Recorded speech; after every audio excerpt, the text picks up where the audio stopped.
মাসাজিদুহুম আমিরাতুন ওয়া হিয়া খারাবুম মিনাল হুদা ওয়া লাইসা ফীহিম মুমিন। একটা সময় আসবে মসজিদগুলো একটা মসজিদ না, শুধু আপনাদের এই মসজিদ না, শুধু বাইতুল মুকাররম না, মসজিদগুলো মাসাজিদুহুম জমার সিগা, প্লুরাল নাম্বার বহু বচন। একটা সময় আসবে মাসাজিদুহুম আমেরা প্লুরাল নাম্বার জমার সিগা। আমের মানে হচ্ছে একজন পুরুষ, একজন মানুষ। আর রাসূল সাল্লাল্লাহু আলাইহি ওয়াসাল্লাম বলেন তোমাদের মুসল্লি সমূহ আমেরাতুন পরিপূর্ণ হয়ে যাবে, ওয়াহিয়া খারাবুম মিনাল হুদা মুসল্লি পরিপূর্ণ থাকবে, শুধু হেদায়েত শূন্য থাকবে। কি শূন্য থাকবে? আমরা হেদায়েত শূন্য হইতে চাই না। আল্লাহ আমাদের হেদায়েতের জন্য কবুল করুন, হেদায়েতের উপর অবিচল অটল থাকার তৌফিক দান করুন। শেষ লাইনটা তো শোনেনি নাই। রাসূল করিম সাল্লাল্লাহু আলাইহি ওয়াসাল্লাম বললেন শুধু হেদায়েত শূন্য মসজিদ হবে তা না, ওখানে মুসল্লি থাকবে, মসজিদ টাইলস হবে, ফ্যান থাকবে, এসি থাকবে, দোতলা তিনতলা চারতলা হবে, মসজিদ উপসাইয়া মুসল্লি ভরে যাবে, সবাই দেখে খুব খুশি হবে। আর আমি মুহাম্মদুর রাসূলুল্লাহ সাল্লাল্লাহু আলাইহি ওয়াসাল্লাম তোমাদেরকে সতর্ক করতেছি, ওই উপসে পড়া মসজিদে কোনো হেদায়েত থাকবে না। ওখানে ওয়ালাইসা ফীহি মুমিন, সামনের কাতার থেকে শেষ কাতার পর্যন্ত খুঁজে একজন ইমানদার খুঁজে বের করা যাবে না। সতর্ক হওয়া লাগবে না? লাগবে না? কান খুলে কথা শুনতে হবে ইমাম সাহেবের, না হবে না? এটা কি ইমাম সাহেবের কথা, পীর সাহেবের কথা, দলীয় কোন আমিরের কথা না, আল্লাহর রাসূলের কথা। আজকের দিনের আর একটা কাজ হলো বেশি বেশি দুরূদ পড়া। কি পড়া? বেশি দুরূদ পড়বেন কি? খালি কয় যে আজকে আবার জুমার দিন, মানে এমন একটা বেজালে পড়ছি, এত কাম কাজ যাইস। জুমার দিনে তো সবচেয়ে বেশি কাম আমাদের, কম না বেশি? কয় জুমার দিন 7 দিনে একদিন পাইছি, দুনিয়া সব কামায় সেরে লইতে হইবে। আর আল্লাহ বলেন দুনিয়া সব কাম বাদ দিয়ে আজকে আমার একটু বেশি স্মরণ করো। সেই স্মরণ করার কথা আল্লাহ কোরআনে বলছেন, নুদি আলিস সালাতি মিন ইয়াউমিল জুমআতি ফাসাউ ইলা যিকরিল্লাহ, আল্লাহর স্মরণের দিকে ধাবিত হও। দৌড়াইতে বলছে, দৌড়াও। দৌড়াও মানে দৌড়াই আসা না, দৌড়াই মানে হলো সকাল থেকে পেরেশানিটা বাইরে যাবে, টেনশন বাইরে যাবে। সবাই আগে কেমনে যাইয়া প্রথম কাতারে ঘোড়ার সোয়াবটা লইতে পারি। ঘোড়ার সোয়াব, ডিমই সোয়াব কয় যে হুজুরে আবার যে বক্তৃতা করে সময় নেয় বেশি। আর ওই সময় হলো আমাদের সবচেয়ে বেশি ঘুমের টাইম। কিসের টাইম? খুতবার টাইম হলো ঘুমের টাইম। ইবলিস আইসা আপনার সমানে মাথা চুলকায়, গা মেসেজ করে, আপনি টের পান না। দেখবেন সারা রাত ওষুধ খাইয়া ঘুমানো যায় না, মসজিদে খুতবার টাইম হলে ঘুম দিশা পাওয়া যায় না। কয় ঠিক? এইটা ঠিকের বিষয়? কইবেন না এটা ঠিক না ভাই। ঠিক কইছেন এই জন্য যে মিল্লে গেছে। ঘুম আসে না? আসে না? তার মানে ইবলিস আছে না নাই?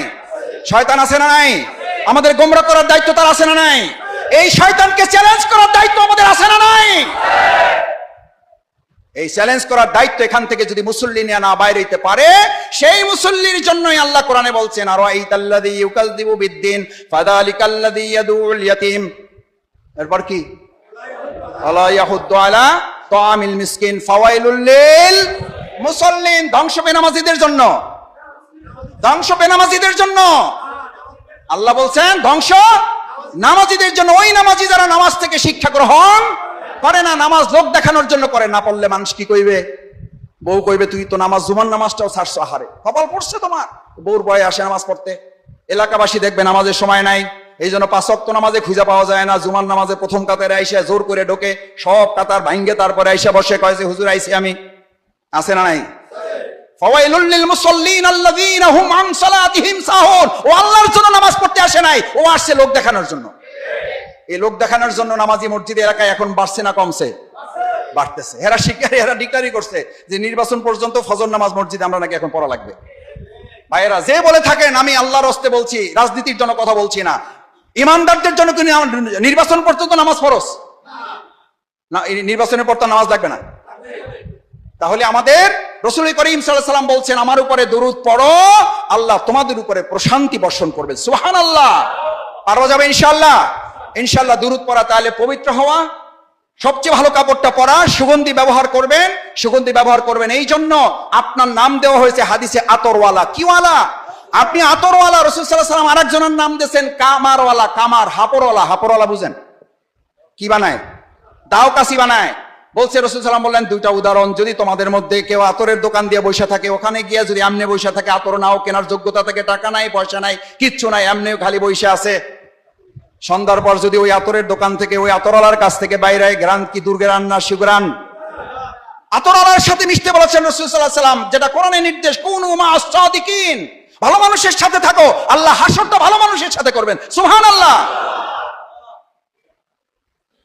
থাকতে চাই খারাপ মানুষের সাথে, আর হাসর চাই ভালো মানুষের সাথে। হবে? লাগাইছেন তেঁতুল গাছ, আশা করে দোয়া করে চোখের পানি ফেলাইতেছেন আপেলের, হবে আপেল? আল্লাহ চাইলে ক্ষমতা দিয়ে পারেন, কিন্তু আল্লাহর একটা নিয়ম আছে না নাই? আছে। তাহলে আমরা কাল কিয়ামতের দিন হাসর ভালো মানুষের সাথে, আতরওয়ালাদের সাথে, সুগন্ধিওয়ালাদের সাথে করবো। আজকে জুমার দিন শুধু আতর মাখবো না। আতর মাখার অর্থ রাসূল প্রতীকী ভাবে বুঝিয়েছেন, আমার চরিত্রটা যেন আতরের মতো, গোলাপের মতো সুঘ্রাণ ছড়িয়ে অন্ধকারের মধ্যে, অসহ্যের মধ্যে, দুর্নীতির মধ্যে আমরা যেন একটা আলোর ছোট যেন উদাহরণ করতে পারি। এটা হচ্ছে আতরওয়ালা। আর হাফরওয়ালা কোনো কাম করবেন না, খালি দোকানে যেয়ে আল্লাহকে গল্প করবেন, ভাই কেমন আছেন, কি অবস্থা, দা বডি কেমন বানাইতেছেন, কয় একটু টানিয়ে দেন, কয় তোমার পাগলের পাইছে, আমি টানাটানি কাম করি না, আমি এইসব দুর্গন্ধের মধ্যে নাই। খালি বৈশা দিনভর গল্প করছেন, ওখান থেকে সন্ধ্যার সময় বাইরে এসেছেন, মাথায় চুল ঝাড়া দিলে কি বাইরে? আতর কি বাইরে? আমাদের সমাজে এই দুই ভাগের মানুষ আছে না নাই? আতরওয়ালা আছে না নাই? হাফরওয়ালা আছে না নাই? আমরা আজকে থেকে কোন পক্ষে? কোন পক্ষে? একটু হাত জায়গায় দেখাই মুসলমানরা। কারণ আমরা হাসর করতে চাই কার সাথে? কার সাথে হাসর করতে চাই? আল্লাহ আপনি আতরওয়ালাদের সাথে আমাদের সবাইকে কবুল ও মঞ্জুর করেন। শেষ কথা, আজকের একটা গুরুত্বপূর্ণ আমল আমরা কি কেউ জানি আগামী জুমা পাবো না? জানি কেউ? এই জুমাই যদি আমাদের কারোর জন্য শেষ জুমা হয়, আল্লাহ আপনাদের সবাইকে হায়াতে তাইয়্যিবা দান করুন। তারপর আল্লাহর ফয়সালা তো আমাদের মেনে নিতে হবে। রাসূল করিম সাল্লাল্লাহু আলাইহি ওয়াসাল্লাম বললেন, আজকের এই দিনে যদি তোমরা সূরা কাহাফটা একবার তেলাওয়াত করতে পারো, এই জুমা থেকে আরেক জুমা পর্যন্ত যা গুনাহ আছে, আল্লাহ বলেন সগীরা গুনাহ আমি সব মাফ করে দিলাম। শুধু মাফ করে দিলাম না, এই জুমা থেকে আরেক জুমা পর্যন্ত পৃথিবীর সমস্ত অন্ধকার যদি তোমাকে ঘিরে ফেলে, সমস্ত অন্ধকারের ফিতনা যদি তোমাকে ঘিরে ফেলে, আমি সূরা কাহাফের ফজিলতে আল্লাহ আমি নূর দিয়ে তোমাকে ভরাই দেব। নূর লাগবে আমাদের।